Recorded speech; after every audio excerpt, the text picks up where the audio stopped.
génn. Donc ñu tàmbaleek loolu muy xibaar bu jógee présidence de la République ñu annoncé ñeenti coppite yoo xam ne nar nañu ko indi ci institution yi. Président de la République waxoon na ci déclaration wala discours à la nation bu 31 décembre 2025 que ci premier trimestre 2026 dinañu def ay réformes ci constitution bi ci code électoral bi ak yooyu. loolu nag xawoon na yéex ndax génn nañu premier trimestre bi ba entamé deuxième bi ñu ngi ci weeru avril mi waaj a jeex. ba waa PASTEF itam sumb fi ab proposition de loi pour modifier l'article L29 du code électoral, abroger l'article L30. Keroog samedi la ñu convoqué woon la commission des lois. ëllëg ci talaata ji la ñu waroon a dem plénière. Alors information bi jógee présidence dafa yëgle ne ñeenti projet wala avant projet de loi fësal nañu ko le temps que ñu koy yóbbu Assemblée nationale. ñu ne nag loolu dafa jóge ci ñaari waxtaan yu fi président de la République woote woon bi ci njëkk di assise de la justice yi amoon weeru mai ak juin 2024 ak dialogue national sur le système politique bi ñu defoon mai juin 2025 ponk bi ci njëkk Assane mooy réforme de la constitution ñu ne adaptation du préambule de la constitution, rééquilibrage qui arrive des pouvoirs au sein de l'exécutif avec de nouvelles prérogatives conférées au Premier ministre, renforcement du contrôle parlementaire, encadrement constitutionnel des décisions prises entre le scrutin présidentiel et la proclamation des résultats, incompatibilité de la fonction présidentielle avec la direction d'un parti politique, création d'une cour constitutionnelle, etc. lii mooy coppite yi nar a indi ci constitution bi mooy ponk bu njëkk ci ñeent yi nga xam ne présidence de la République fësal na ko sànq mu mel ni président Diomaye génnul ci li mu waxoon un premier ministre super fort bu ñu ko déggee noonu parce que nee na ci coppite yi mu nar a def dina jox ay sañ-sañ yu bees premier ministre pour wàññi dooley président indi yemale ci pouvoir exécutif bi nga xam ne dañ doon wax c'est de l'hyperprésidentialisme maanaam président bi dafa am doole ba mu ëpp dinañu itam indi coppite ci scrutin bi élection présidentielle diggante bu ñu voté ak bu ñuy joxe résultats yi dinañu ci def benn encadrement constitutionnel boo xam ni moom mooy tënk décision yi dinañu itam fexe wala boole ci constitution bi que ni président de la République dootul mun a nekk président parti politique enfin dinañu taxawal une cour constitutionnelle lan nga jàngat ci coppite yi ñu annoncé. waaw jërëjëf Fatou je crois que d'abord ñu koy rafetlu di wax ne rek sur la forme mu ngi tekki ni Pastef da ngeen a gaawtu rek moo doon ngeen xaar. maa ngi doon ñëw maa ngi doon yàkkamti. mais aussi daf ñuy signaler que communication bi entre primature ak waa Pastef ak présidence communication bi des na. parce que ñoom bu ñu xamoon ne président mu ngi waajal projet de loi boobu amaana du ñu def seen proposition de loi. autrement dit dañu communiqué wul. donc il y a un problème de communication au sommet. rupture de communication. dans tous les cas Pastef en tout cas député yi Pastef suba lañ programmé seen plénière. te donc duñu reculer. yaakaaroo ko. non duñu reculer. malgré les présidences génnee. oui malgré ça parce que amul sens parce que circuit bi jaar na fi mu war a jaar. commission des lois ba si commission des lois ba si plénière. ñoom sax amuñu droit bañ ko tenir. comprendre parce que c'est un calendrier républicain. moomatuñ ko. ça devient républicain. autrement dit il faut que mu am suba. qu'est-ce que ça signifie. mu ngi tekki ni aussi bu président defee proposition de loi fekk ñiy voté ba pare président du duggaat ci domaine yooya normalement ci biir projet de loi bi président nar a def jëm ci réforme yooyu nga wax du dugg certainement sur les réformes yi nga xam ne déjà def nañ ko dans le cadre ci proposition de loi bi am suba en plénière donc loolu aussi la tekki léegi nag ñu ñëw ci point yi nga xam ne évoqué na ko. Le premier point bi mooy renforcer pouvoir premier ministre danger gënu ko mag. waaw xam nga def bu ñuy waxante dëgg rek fii ay sénégalais lañ déjà ñoom fii premier ministre nekk nii rek am nañ problème. n'est-ce pas. léegi ñu ni cohabitation douce. léegi cohabitation de fait. léegi boo institutionnaliser les pouvoirs forts du premier ministre da ngay indi dualité institutionnelle. da koy renforcer sax ñoo ngi déjà dans la dualité. amul sens léegi yàgg naa ko leen ko wax de du tey laa commencé di leen ko wax bis bu ñu créer dualité institutionnelle réew mi dina am blocage. parce que président naa ni premier ministre bi nii ñu taxaw kuy dem ku nekk ay am doole. boo kuy dem donc nañ def ndànk. Pourquoi parce que ma ne lu tax ma ne nañ def ndànk c'est très clair waxuma ko pour Ousmane Sonko parce que man su may analyser les problèmes. je ne vois ça pas va au-delà de Sonko. Sonko parce que Sonko dafay jógee. il ne sera pas éternellement premier ministre. alors ce que je dis mooy le premier ministre daal jëwriñ la. il est au service du président de la République. Tout à fait. su fekkee dañoo bëgg a créer beneen schéma nañ ñu indil. vice-présidence par exemple. muy schéma américain vice-président cholestérol ou je sais quoi. nga xam ni yow da ngay wax ni kii kat dama ko jox ay pouvoir exceptionnel moo may compléter nangam mais premier ministre moom jëwriñ la au coordonnateur de l'action gouvernementale. il rencontre devant le président de la République. moom mooy coordonner les ministres c'est un super ministre loolu mooy suñu système. c'est un système présidentiel c'est pas un système parlementaire. wala boog ñu am na spécialiste yu wax semi parlementaire yu kenn xamul. mais moi je reste convaincu que le système est présidentiel. parce que depuis la réforme de 62 avec Senghor li fi amoon changé gul donc tout devient présidentiel. en tout état de cause loolu li muy tekki mooy Diomaye je le vois mal. en tout cas il faut ma xam contenu bi boo waxee renforcer nag il faut ma xam lu muy renforcer lan la est-ce que tànk yi la wala loxo yi wala il faut ma xam foofu lu muy renforcer mais en attendant ñu xam li ñuy renforcer góomu ni à l'état actuel de la cohabitation mu jox Ousmane Sonko doole joo xam ne moom da koy xeex moom Diomaye waaye loolu gëwuma ko parce que gisaguma ko dans le monde. kuy jox ay armes sa adversaire ay armes politiques gisaguma ko mën naa am nag Diomaye def ko. parce que Diomaye peut-être jàmbaar la super jàmbaar super jàmbaar da nga xam ne da jël paaka bi jox jam ma am. kaañu xeex am paaka bi yow ñu dóorante mais am paaka bi. am jëlal yat bi. man loxoy nee naa maay Bruce Lee bon. en fait donc pour caricaturer un peu loolu mooy le premier point le deuxième point ñuy wax ni xawma proclamation de résultats ñu encadrer ko constitutionnellement bon bu dee réforme bu baax c'est parfait loolu aussi bëgg naa xam nan lay demee mais dans tous les cas ni mu demee woon amul woon problème foofu moom amuñu woon benn problème ñun suñ proclamation de résultats amul woon problème gouverneurs yi ñoo koy kii gérer jël résultats yi ministre de l'intérieur coordonné ñu déplier mais avant loolu sax presse bi déjà ak Sénat jot nañ tamit PV yi xam nañ ku gagné ku gagnewul calculer nañ déjà def nañ seen kii projection donc amuñu woon problème ci point boobu troisième point bi nga ni fàttali ma ko tuuti troisième point bi nga jéggalu quatrième bi naa si ñëw door ñu ñëw si troisième quatrième bi mooy alors premier bi mooy les pouvoirs du premier ministre encadrement constitutionnel des décisions prises incompatibilité de la fonction présidentielle ak chef de parti avec la direction d'un parti politique alors cela loolu c'est parfait loolu d'accord naa si parce que lu tax boo nekkee chef d'État nekk chef de parti da ngay nekk chef de clan voilà boo nekkee chef de clan da ngay far toutefois ci suñu aada ak suñuy jikko réforme boobu baax na de nañ ko tenir mais ci suñuy jikko ak suñuy aada même bu fekkoon chef de parti nga woon même boo démissionné tu restes encore genre président d'honneur boo xam ne en réalité yaay décidé mais bu mu officiel dañ la bëgg a wax rek du officiel mais en officieusement c'est-à-dire boo ko seetee dëgg le président de la République booba parti bi du la bàyyi yow boo bàyyee parti bi du la bàyyi te yàlla na nga mën a bàyyi parti bi sax waaw kay fa ngay nekk di booma ko bu mu lu ne nga lijjanti ko ku am problème ak ngay wax ak parce que yow la ñuy waxal yaay personnalité morale am na sax ñu defal le président d'honneur comme ni ñu def Diomaye n'est-ce pas président d'honneur boobu en réalité président la voilà président la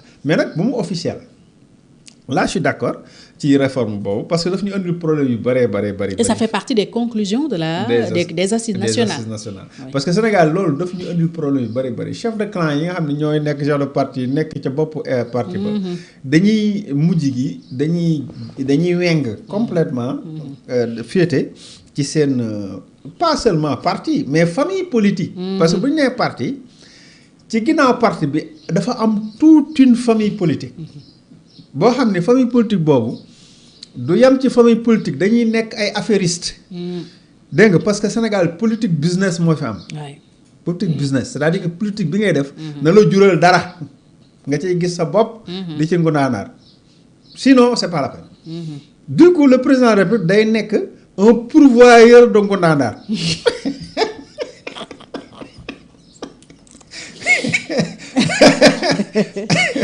waaw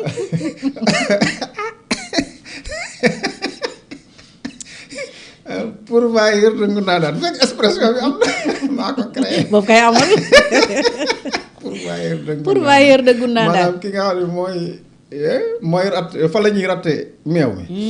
ah c'est ça président yëpp ay rattukaayu meew la gars yi fa la ñuy ratte.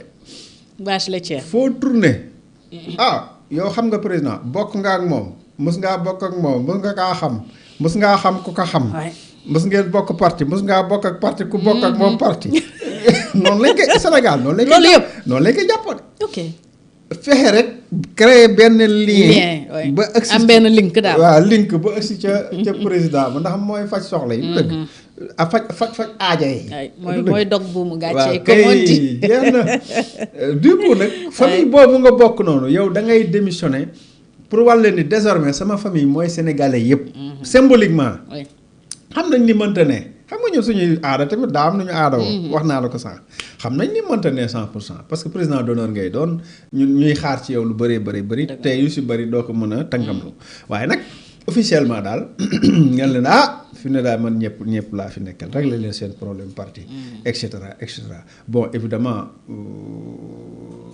gis nañ dans l'histoire du Sénégal pare président yi fi nekkoon yëpp amoon nañ seen parti seen appareil pourquoi parce que tamit li tax problème di am mooy que bu législative ñëwee par exemple da ngay soxla le parti bu local yi ñëwee da ngay soxla le parti bu xuloo jotee ak werante ak ñu lay dal ci sa kaw da ngay soxla le parti yooyu aussi parfois ci suñu tradition kii moo tax c'est un peu risqué président bi nga xaw ko esseler boobaa seulement ak l'appareil gouvernemental dafay soxla appareil parti boo xam ni mais nag du raison parce que lim ñu indi ci inconvénient dafa bëri donc réforme boobu bu baax la quatrième réforme la cour constitutionnelle bon écoute man nag gëwma yooyu quoi ay conseil constitutionnel ak cour constitutionnel gëwma loolu parce que xamul tax contenu bi moo ci am solo gis nga suñu conseil constitutionnel bi fonctionne comme une cour constitutionnelle dañ ko kaa tuddewul rek mais cour la day jël ay décisions day donc collège mooy décider ka nga jàpp ko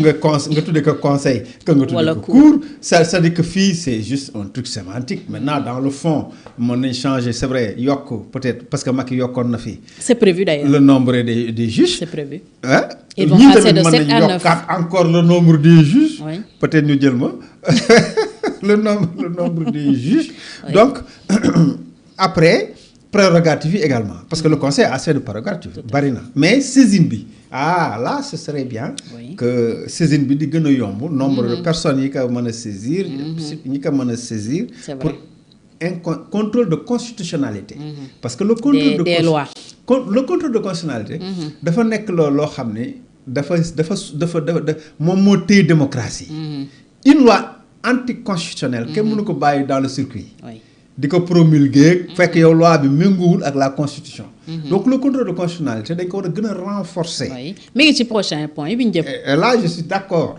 je suis vraiment d'accord à fond donc réforme yi daal yépp lu ci consolidante baax na waaw bu fekkee tamit dañuy fexe ba premier ministre ñu renforcer ay pouvoir am dans le sens intérêt du Sénégal c'est bien ci côté administratif technique et tout ce serait bien peut-être mu gën a mën a décharger le président ci yenn tâches yi et cetera peut-être sur le plan administratif peut-être ñoom étudier nañu ak seen technicien mais bu ñu defee erreur yenn yi dem daal du ñuy institutionnaliser suñu cohabitation entre PM ak président c'est fini dañuy créer hypertrophie au sommet blocage institutionnel au sommet parce que fii Sénégal xamuñu partager pouvoir fii xamuñu partage pouvoir benn nit mooy décider sinon mu bloqué soit benn nit mooy décider wala mu bloqué ça ne veut pas dire que nag du diglu ñeneen ñi ça ne veut pas dire que ñeneen ñi du ko jox idée mais boo fi décider loo ñaari nit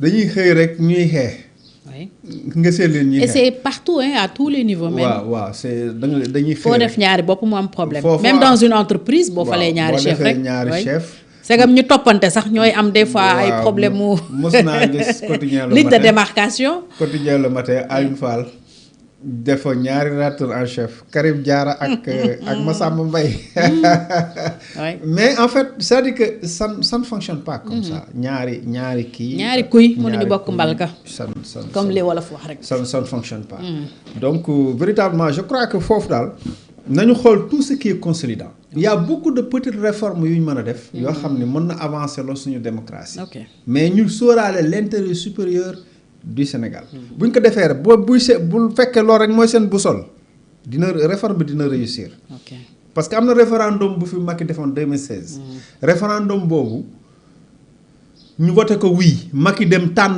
la ka ca neex jëmmal ko bàyyi la ca des or la mu bàyyi c'est important le chef de l'opposition kenn xamul le statut du chef de l'opposition Sénégal kenn xamul le statut de l'opposition et de son chef le financement des partis politiques Sénégal c'est pas réglé bulletin unique des élections c'est pas réglé alors que yëpp a ngi woon ci package bi ñaata question technique la ñu bàyyi te waroon ko régler actuellement ces questions techniques là le régime bi waroon fexe rapidement mise en œuvre rek moo des waaw ba nga xam ne Sénégal day dépasser benn cap bi nga xam ne ñun dañuy nekk foo xam ne par exemple dootuñu am xoolal ay pays yu gën a ndaw de l'Europe de l'Est de l'Amérique latine doo fa dégg benn problème élection doo fa dégg benn problème coup d'état parce que dépassé nañ yooyu bu élection jotee day jaar si yoon jaar fi mu war a jaar gañe war a gañe ki war a gañe mais fii en Afrique jusqu'à présent boof Sénégal sax moo tane yeneen réew yi moom xalaatuñ ko mais Sénégal déjà saa bu élection ñëwee il faut ñu tëggaat code bi discuter waat defaat ay rencontre waxtaan def ay réformes war nañ ko dépasser nañ nga defar yëpp ba mu tëgg ko verrouiller ko ku ñëwati nga jaar fi boo waree gañe boo warta gañe toog waaw boo toogee nag di xultoog yooyu yaa xam mais waaw donc xultu bi nag kenn moom ko ne dama wax xultu général laa rek. ok waxul du xultu Diomaye. ok picc yi yemul ci man rek. Alors, le deuxième point, c'est la loi organique relative à la Cour constitutionnelle. Oui. On annonce l'élargissement des membres de la juridiction constitutionnelle de 7 à 9. Oui. Compétence de la Cour en matière de régulation du fonctionnement des institutions et des pouvoirs publics. Clarification des conditions dans lesquelles l'exception d'inconstitutionnalité peut être soulevée devant la Cour d'appel et la Cour suprême. Compétence nouvelle pour les conflits entre l'exécutif et le législatif. Yooyu yëpp c'est très bien. Réforme yooyu de baax na parce que réforme yooyu day consolider mais jarul woon cour ñu bàyyi woon ko conseil baax na c'est comme CNR kii le contrôle des médias là. CNRA CNRM oh là là ku ne daal bëgg nga ñëw wane ni indi lu bees lii maa ko créé lii sama empreinte la yooyu moo ñu gën a sonal nag waaw loolu moom lu ñu sonal la président bu ñëw rek bëgg nga wane lii maa ko def lii sama réforme la waaw ba keneen ki bu ñëwee changé ko def neneen bon c'est dañuy sonal rek ay papier en tête ak cachet lu ne ngay changé gis nga li muy indi tout ce qui est administratif là dañ koy changé papier cachet yi day dem poubelle papier en-tête yi dem poubelle yeneen ak yeneen dem poubelle gis nga. on reprend à zéro on reprend defaraat yëpp defaraat oh là là c'est des trucs de tiers-monde. war nañ dépasser yooyu bu ko defee ñu avancer. rapidement sur des choses concrètes. nga xam ne daf ñuy permettre de gagner du temps. pour ñu mën a avancer sinon fa ngay ne di changer déjà tableau yi rek dañ koy changer mur yeeg dem defaruñu ay enseignes non. ak salon yeeg yooyu mais attends il faut arrêter. Je crois que c'est des trucs de tiers-monde yooyu affaire africain la da ngay ñëw conseil bi baax na conseil bi c'est une cour qu'est-ce que tu veux cour li muy def nii da kaa mën a weesu conseil bi li mu fi wan Macky ci karawaasam la yoroon rek taxaw rek fu Macky tourné rek mu dóor waaw looloo tax ngeen mën a accéder au pouvoir yéen ñoo ñuy wax bon léegi nag c'est vrai que sauver le Sénégal en quelque sorte. Ouais, ils ont sauvé le Sénégal léegi nag mën nga ko consolider c'est vrai renforcer le contrôle de constitutionnalité des lois fexe ba effectivement permettre au conseil mu gën a xool la régularité des fonctionnements des institutions yooyu yëpp baax na parce que day tax démocratie di gën a avancer waaw day tax démocratie di gën a avancer yooyu baax na réforme tout ce qui est consolidant daal baax na waaw fu côté boobu mais tout ce qui est politique là moom yóbbu leen jële leen ko fa ngeen yóbbu leen delloo leen ko fa ngeen ko jële seen parti waaw. Oui. Le troisième point, Assane, mooy le code électoral et la création de la CENI, la Commission électorale nationale indépendante. Création d'une autorité électorale indépendante dotée de la personnalité juridique et de l'autonomie financière. Adoption du bulletin unique. Vote effectif des personnes en détention non déchues de leurs droits civiques. Très bien. Révision des conditions de déchéance électorale en matière délictuelle. Instauration de la révision permanente des listes électorales. Dématérialisation progressive du processus. Dépôt de la caution avant le retrait des fiches de parrainage. Dépôt de la Alors, caution. ñu commencé ci kaw. La CENI à la place de la Sénat. mooy li ma la wax. waaye CENI Sénat dañuy sonal nit ñi rek. Mais on parle de personnalité juridique et autonomie financière. Sénat amul woon autonomie financière autonomie financière mooy da nga koy dégager budget ñu gérer. budget muy doxal loolu rek la de amu ko am na ko Sénat noonu la de ma ne gis nga mooy li ma la waxoon rek CENI Sénat ñu changer papier entête document yi dossier enseigne ya mais da ngay frais pour rien bàyyil Sénat mu dem. des dépenses CENI inutiles. mooy Sénat autonome mooy indépendante wala. autonome ak indépendant daa jar changé. peut-être mun nga leen renforcer ay pouvoir bu fekkee dañoo manqué. renforcer jëlal Sénat nga renforcer ay pouvoir am. am déet mu yomb yeneen pays africains yi ñii dañuy wax Sénat ñii di wax CENI mais benn la indépendante mooy autonome ku indépendant te bëri nañu am CENI. waaw ñun suñu Sénat bii. moo leen li muy def seen CENI mënu. ma ni autonome ay indépendant wala. waaw bu dee dégg nañu France. waaw mais c'est-à-dire c'est des africanités. non je te jure. waay baneen bi ci topp. le bulletin unique. waaw yàgg nañ ko wër nag wax dëgg yàlla war nañu àgg bulletin unique nag dañoo sonn ci jël. topp tànn gi def le tour. waaw 2017 a metti woon. man maay ànd ak militaires yi suba teel. avec les 42 fiches heureusement bon qu'on avait permis de ne prendre que 5. oui parce que mënoo jël yëpp kon nga fanaan kon vote bi suba lay pare. kuy pare. lundi lay pare déjà da ngay rang foofu nit ñi dañuy rang tout ça waaw. ñun ñooy dalal sécurité bi bu suba teel bi ñu yóbbu ji matériel bi man heureusement maa jëkk wote.